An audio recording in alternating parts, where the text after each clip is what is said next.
ভোটের আগেই কিন্তু বেশ কয়েক কোম্পানি বাহিনী তারা চলে এসছে এ রাজ্যে এবং কলকাতাতেও রুট মার্চের ছবি আমরা দেখেছি। রবিবার পূর্ব যাদবপুর এলাকায় আমরা রুট মার্চ দেখেছি। এর পাশাপাশি কিন্তু আজকেও সকালবেলা থেকে বেশ কিছু জায়গায় রুট মার্চ শুরু করেছে কেন্দ্রীয় বাহিনী। আমরা চলে যাব সরাসরি সেই ছবি আপনাদের সামনে তুলে ধরবো।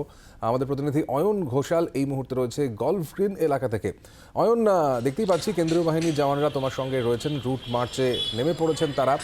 লোকসভা নির্বাচন এখনও দিনক্ষণ ঘোষণা হয়নি, কিন্তু তার আগেই একটা আগাম সতর্কতা এবং কনফিডেন্স বিল্ডিং যেটা বারবার বলা হয়, কি ছবি উঠে আসছে?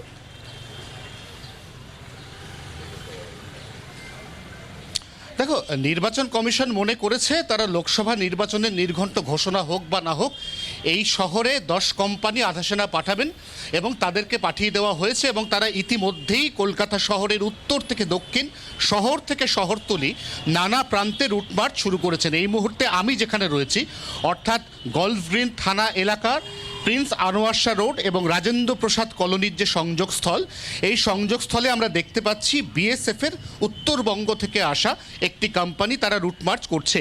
এই রুটমার্চের উদ্দেশ্য হচ্ছে অনেক আগে থেকেই ভোটারদের মধ্যে কনফিডেন্স তৈরি করা এবং ভোটকে কেন্দ্র করে যাতে কোনোভাবেই কোনো মহলে কোনো আতঙ্কের পরিবেশ না থাকে, যাতে প্রত্যেকটি নাগরিক, প্রত্যেকটি ভোটার তারা অবাধ এবং শান্তিপূর্ণ নির্বাচন হবে এটা ধরে নিয়ে ভোট কেন্দ্রে যাওয়ার যে প্রস্তুতি, মানসিক প্রস্তুতি, যাতে সেটা নিতে পারেন, সেই জন্য একই সঙ্গে রুট মার্চ এবং এরিয়া ডমিনেশন চলছে।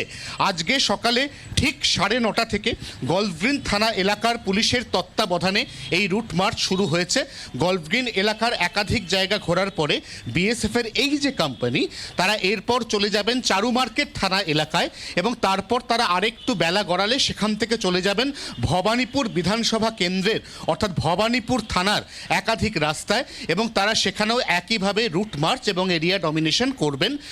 নির্বাচন কমিশনের ফুল বেঞ্চ আমরা জানি ইতিমধ্যেই শহর কলকাতায় রয়েছেন এবং সেই ফুল বেঞ্চ থাকাকালীন নির্বাচন বা ভোটের নির্ঘণ্ট ঘোষণার আগে থেকেই এই মুহূর্তে আমরা কলকাতা শহরের বুকে আধা সেনার এই রুট মার্চ এবং এরিয়া ডমিনেশন দেখতে পাচ্ছি। সৌমাদিত্য।